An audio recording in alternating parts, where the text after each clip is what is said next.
Consumption story. I'm Sonia, and today joining me are my co-editors. We have Prashant, Nimesh, Nigel, also Rahul Arora of Nirmal Bank Equities is with us. Rahul, thank you for joining us. And folks, what a week, right? I mean, there was a little bit of trepidation, but at the end of the week, we ended on a high and record highs. Well, indeed, boom, boom, for the markets. The bears got knocked off. They were smelling that maybe, in fact, this week belonged to them, but it wasn't to be. At all. And I mean, and Friday, what happened, right? That's today. Absolutely 350 odd point surge. And was it? I'm just still wondering whether it's GDP, the 8% number, or something else, because it came out of the blue. And last 5 or 6 days of that range completely taken out in one day. So I guess what happened, Prashant, is if you look at one day before the expiry, the market had become very light. The PCR had moved to almost 0.67. Only 3 stocks were in F&O ban. We started the series technically from a positional point of view on a little on the lighter side, and the FI long position was also showing a bit of indication that maybe you'll see a bit of rally in the first half of the March series. So that typically played out in today's market. Not like there was a large buying, that's the feedback that I got as well, that there was no large buying for such a big move, but it was more so of short covering some of the sectors like metals and all. Yeah. Like a metal sale was up 10% upper circuit in today's market. So that explains a bit of move that there is a bit of short covering as well in all of the metal and banking names. Nigel was making a point on futures, I think, this morning, and somebody else also made that point, that the total outstanding futures open interest, index, stocks, everything combined, it's as relative to the Nifty, it is the highest, I think, since 2007 or something, 2007, 2008 or something. That the market, to that point about, maybe we started the series light, but as a total outstanding open interest is the highest, and it's a very weighty kind of a market. So, but this market has kind of defied all analysis, all macro, shakro, as they say. Absolutely, absolutely. Just kept pushing high. And Rahul Arora, you've been someone who's been bullish on the market for a while, but up until what level? Do you think at some point now you start to get cautious, or do you think this run is going to continue at least till elections? So, thank you for having me on the show, Sonia. So, I think if you remember, I was actually on Bazaar just after the last state elections had come out in December, and the Nifty was around 19.5, 20,000. And it was just a gut feeling that the Nifty would rally about 15-20%, and that's what we had discussed. So it was about 24,000 is what I was mentally prepared for by the elections in May. You're practically already at 23,000, close enough. But the point is, and you probably hear this enough every day, it's a liquidity-driven rally, right? And the kind of SIP flows are just mind-boggling, right? And when we keep telling our clients and we keep analyzing this, what is it? 55 lakh crores is the size of the mutual fund industry right now. I think 25 lakh crores of that is equity. And I was watching some analysis on your channel on cash positions after the SEBI circular recently. But generally, on average, we're seeing about 3 to 4% kind of cash positions in mutual funds today. So you're talking about almost 1 lakh crores of liquidities. That's just dry powder, right? So I think if you have a day when the Nifty falls 200-300 points, that's it. Because if stocks are down 10-12%, people are not waiting for those days, of the previous corrections or the previous crises where, good quality stocks would fall 30, 40, 50% to buy in. Here the mandate is to go in and buy, right? I mean, you could have a polycap that's down 25-30% in a week, the next week is bought into. So it's really that swift. So sitting where we are today, can we make a case for the Nifty to fall 15-20% from here? While intuitively it would suggest that valuations should take it there, I don't think it'll go there.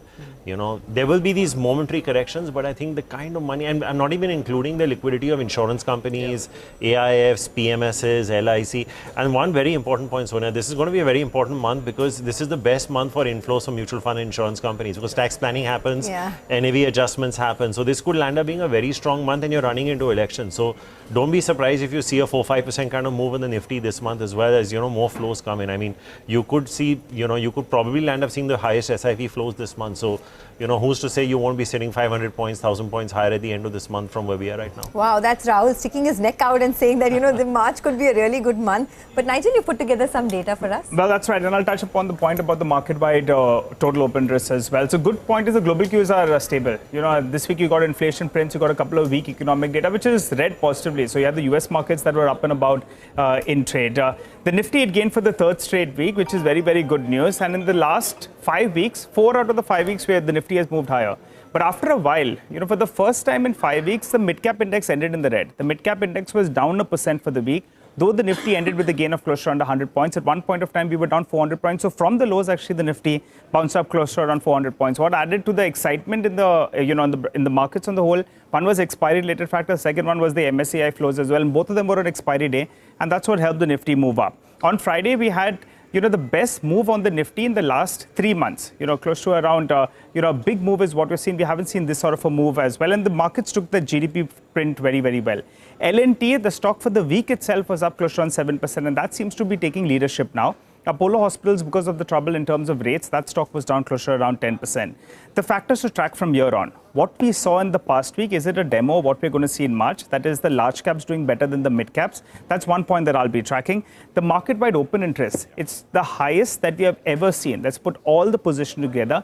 Market-wide open interest is the highest ever. The Nifty is at par with what we have seen. So that's not so heavy. So, the bigger volatility could come in the broader markets. On the Nifty, it still could be an uptrending market. But you could get these knee-jerk reactions because at the end of the year phenomena, so you'll see NAV propping. But you could also see some HNIs, some treasury groups take some money off the table. So watch out for some volatility in the broader markets as well.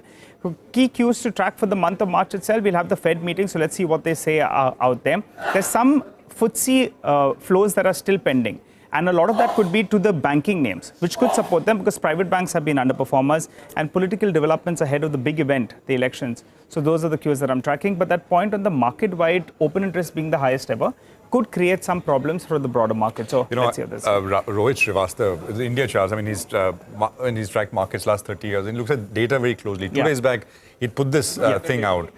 And I said, and he said he compared it to 2008. He said, well, we are kind of looking at the market, maybe taking a bit of a dip. So I spoke to him today afternoon when the market was up 300 points. I mean, what do you say? It's just, you get... In fact, just to add to your point, Nigel, about all the data you said, after today's close, technically Nifty, Bank Nifty and some large cap names including Reliance are on the verge of a breakout. Imagine if HDFC Bank and a couple of large banks participate. Boom, boom. Maybe you'll see, as you rightly pointed out, you'll see a Nifty outperformance after a very, very long time vis-a-vis the mid cap and the small cap. So could be, March could be the month where the large caps relatively outperform and there is a bit of underperformance because you'll see a bit of churn as well, the profit booking, so to speak, towards the March end, books getting adjusted for a lot of HNIs and all. So maybe this is a month where the large caps and the big boys they relatively outperform the broader market. And the Nifty Bank is still 3% away from its fresh all-time highs. If it gets to the fresh all-time highs, it will surpass even Rahul's prediction. That 4% in March will be very easy gettable because the largest component hasn't really participated. But what else are you picking up, Nimesh? So, Nigel, as you said, right, we're starting the March series on a very strong note, up 350 points on the first day of the March series. So that's a positive thing to look at for. I was just looking at some global data and the fact that India's allocation in the GEM funds is now at a record high of 18.8%. That shows that, because of the MSCI weight also going up for India, you're going to see a lot of funds shifting from China to India and from other emerging markets to India. And that's actually showing up in terms of weightage as well and in terms of flows as well. So maybe that's something to try going forward. If the FI has 10 large positives in the Indian markets, you'll see a lot of large caps, including banks and all, do well. In fact, last week, we saw the third highest weekly inflows into the India fund. So not only the GEM funds, but even the India funds are seeing a lot of attraction now from global investors to put money into this market. So that's something from a flow perspective, one needs to track it very closely. The other big trend, which is likely to continue in the March series as well, is the PE exits, the promoters exits, as well as a lot of QIPs are lined up in the month of March. Understand, before the April quarterly results, whoever wants to raise the money, they'll have to do it before the window closes for the promoters. So this month, you're going to see a lot of PE exits, a lot of QIPs as well, which will hit the market. So that can actually draw a bit of liquidity in the broader markets. As you rightly pointed out, election is something to track going forward. But I guess the election code of conduct is going to be an important trigger for the markets. And because of that, you will see a lot of PSUs reacting. For example, the OMCs, like a lot of investors are waiting for as to what happens to the OMCs. Will there be a retail fuel cut before the election code of conduct? So that's something, some sectors within the PSUs will react to if there is something to come as far as the policy is concerned. So that's something to track, at least in the first half of the March series. Okay, well, Rahul, so many cues, right, to watch out for. But what tops the charts for you? And let's talk about individual stocks and sectors, right? Where do you see potential now over the next month or two? So I think, Sonia, intuitively, like I was saying, short term, it does look a bit top heavy, right? So if you just take the last quarterly results, I think about 45% of our companies saw earnings downgrades. Coincidentally, in the upgrades, the largest were the OMCs, but the reasons for those are by and large well known. But I think if you look at this current financial year, one of the things that's taken a backseat has been road allotments. The NHAI targets have been missed by quite some distance. I think that may sort of pick up. I still think that for cement companies under our coverage universe, there is a case between 24 reported and 26 expected for margins to go up by anywhere between 300 to 500 basis points. So I think earnings growth could be relatively strong there. I think in terms of destocking and all of this oversupply issue with respect to China that has plagued the chemical sector, and there are not too many large cap chemical names in India. You know, there are just a handful of them, maybe not even 5 or 6 that are really large, above 25-30,000 crores market cap. But I think that the trade could potentially return here because I think they have gone in for a reasonable amount of price as well as time correction. And I think from the large caps, my biggest call for this year would be banks. I think I'm a little surprised with the way the banks have played out. But I was looking at our numbers for the next 2 years. For most, we're expecting a net interest income growth of anywhere between 14 to 18, 19%. Most of them have very good leverage. I think for, for about anywhere between 1 to 3% ROAs, you're looking at banks anywhere between 15 to 20% ROEs. And even on return, even if you look at the NPA cycle, that the worst is by and large behind us. As Nigel was saying, I think, if HDFC Bank makes a comeback, you never know where things could head. And maybe we could add gold finance to that as well. I mean, these are 20% plus return on equity companies, Bajaj Finance. I think most of these have underperformed. And I think this could potentially be the one large cap sector which could sort of aid us upwards. But beyond that, I think if you look beyond the index, maybe chemicals and cement look fairly interesting at this price point to us. Rahul, I wanted to ask you about the OMCs. I recall months before it actually came in focus, you were saying, Nigel, I can't believe that it's trading at these valuations. Given the logic with regard to the free cash flow as a percentage of the market cap, the valuations, etc. The stocks have rallied big time now, and there is that fear now getting into elections. How would you approach these stocks from now? Would you take some money off the table? Nigel, I remember when SBI was around 500, and I used to say one of life's greatest mysteries is why SBI is at 500 when it's trading at 18% ROE. And, it's getting less than half the multiples of private sector banks. Yeah. Good to see that, SBI has done what it has. But at the lows, it's very interesting, and you will not get too many stocks like this in the market where the free cash flow yield and the dividend yield of companies were higher than the 1 year forward price to earnings multiple, and that was happening to OMCs. It was when you bought OMCs, then it was as good as buying a GSEC yield. It was really that safe an investment. There was no way you could lose capital. And I think I understand, the cons to it. People say it's a regulated sector, elections coming up, what could happen at the pump, so on and so forth. But I think just look at what these companies are doing beyond their core business, right? Yeah. With respect to new energy, green energy, electric vehicles, there is a genuine move for diversification. It's something like what ITC did, right, to reduce the impact of tobacco on its books, and so what happened to ITC as a result. But at their lows, with the kind of FCF yield and dividend yield, it was a no-brainer to be buying, these stocks. They're still not expensive. I think, what happens is, we were just discussing before the show started what happened to defense, right? Yeah. These stocks went up 8, 10, 20 times. The problem is that once you start from a very low base, even if a stock has gone up 3, 4x, it could still relatively be cheap. So you'll continue to hold on? I think so. And as I was just telling Sonia, I think from the last quarter's results, the biggest earnings upgrades for me have, in my coverage universe of 180 companies, have come in the OMC. So why not? Okay. Well, the other big headline was the GDP growth, right? That accelerated to 8.4% in the third quarter, and there were some upgrades as well to Q1 GDP and to the full year GDP. But trends show a slowdown in consumption. Prashant, you've decoded some numbers for us. Not to pour cold water on the generally optimistic tone, but I just want to take 2 minutes to explain that consumption seems to still lag, right? So GDP numbers are strong, but it's no thanks to consumption. Now, consumption is about 56-57% of the GDP, and it's one part which is just not firing. It's all investment. And, this is the number which shows you that. Third quarter GDP data, investment growth is 12.2%. That's gross fixed capital formation. And consumption growth is 3.5%. So this is just this latest number that we got last evening. So what we've done is we've looked at total retail sales growth. So I've picked up data from a report from Spark Capital and the Retailers Association of India. And what we're doing is looking at the festive season in 22, festive season in 23, and the last data which we have, which is for January 2024. So look at this. Total retail sales growth in October to November 2022 was 11%, dropped to 7% in the last festive season. And in January, it's come down even more. The growth is only 5%. Now let's actually get into some categories, right? Consumer durables and electronics. It's a steady decline. Actually, it's negative 1% in the month of January. October and November 22 was 18, and 23 was 9% or so. Look at apparel and clothing here. 12.5%, 6%, 2%. So steady decline once again. You look at footwear as a category. 21%, 10%, 4%. These are all very sharp declines as far as important categories are concerned. And pretty much all these categories have sort of listed listed companies which operate. Personal care, 7.5%, 9%, and now 6%. Last two festive seasons, and then the month of January. And of course, jewelry is the last sort of subcategory within retail, 18, 13, and 9.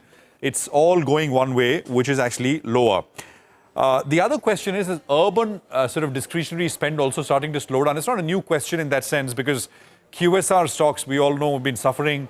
Demand's been a little weak, but you know, in the third quarter, Domino's Pizza, we saw the sharpest fall there in order volume since COVID began in 2020. United Spirits, I mean, and also, by the way, this is discretionary spend, right? Liquor volume was down 2%.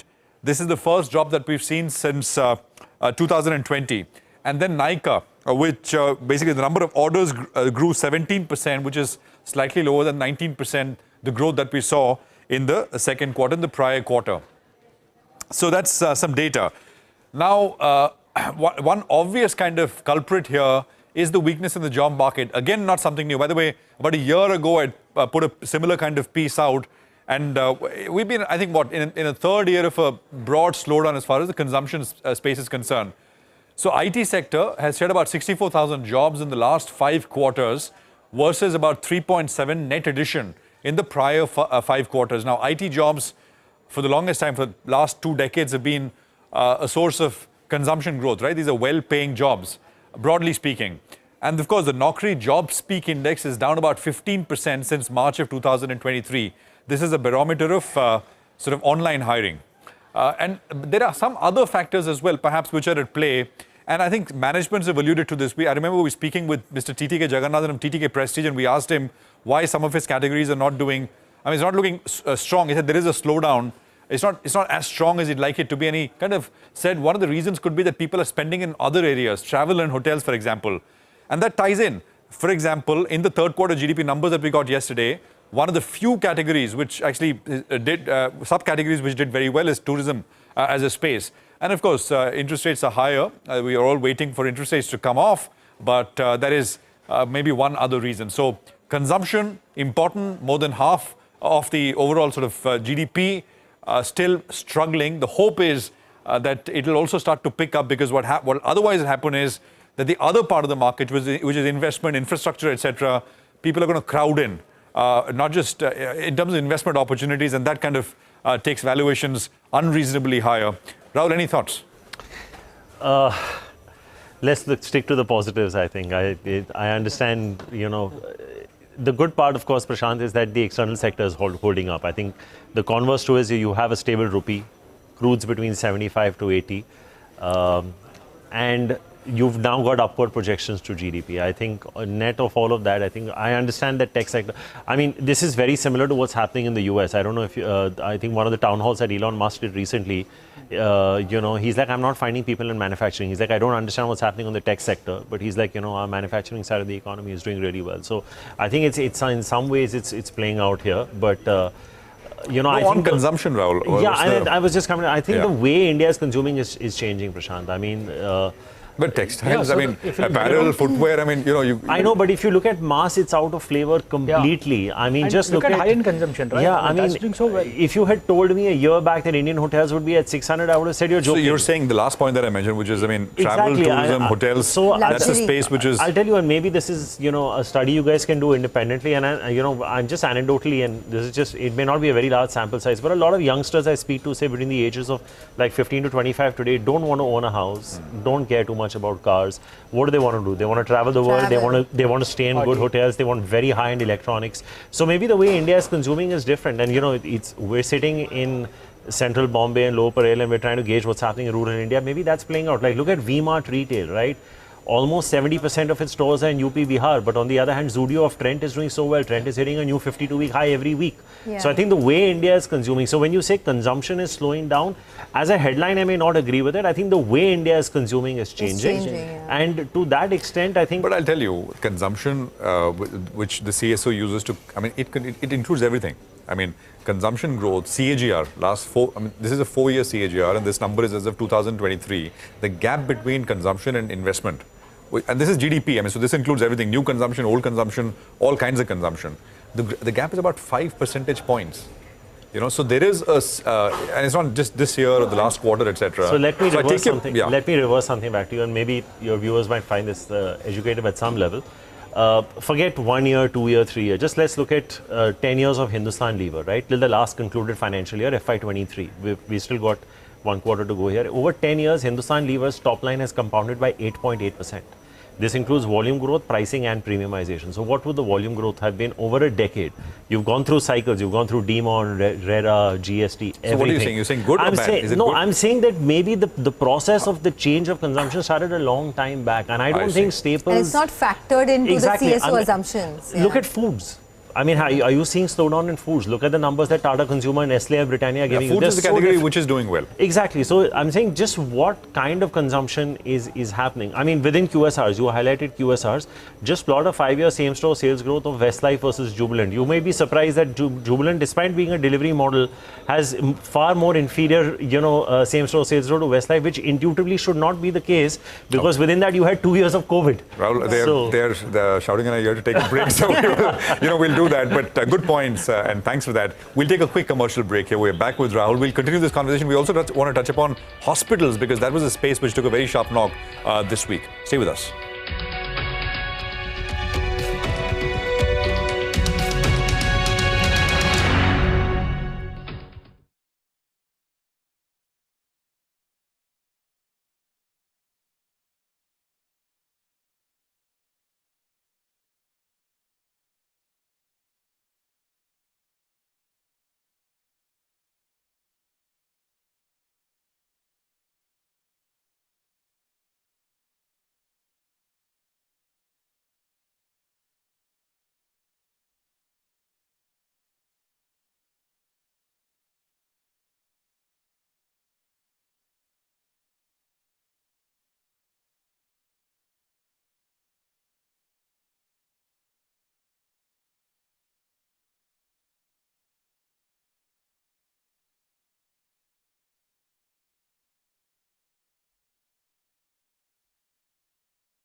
Welcome back. You're watching Editors Roundtable on CNBC-TV18. This was a very good week for the bulls. We hit record highs. We had positive GDP data, very strong GDP data. And of course, March is a hectic month in terms of data as well.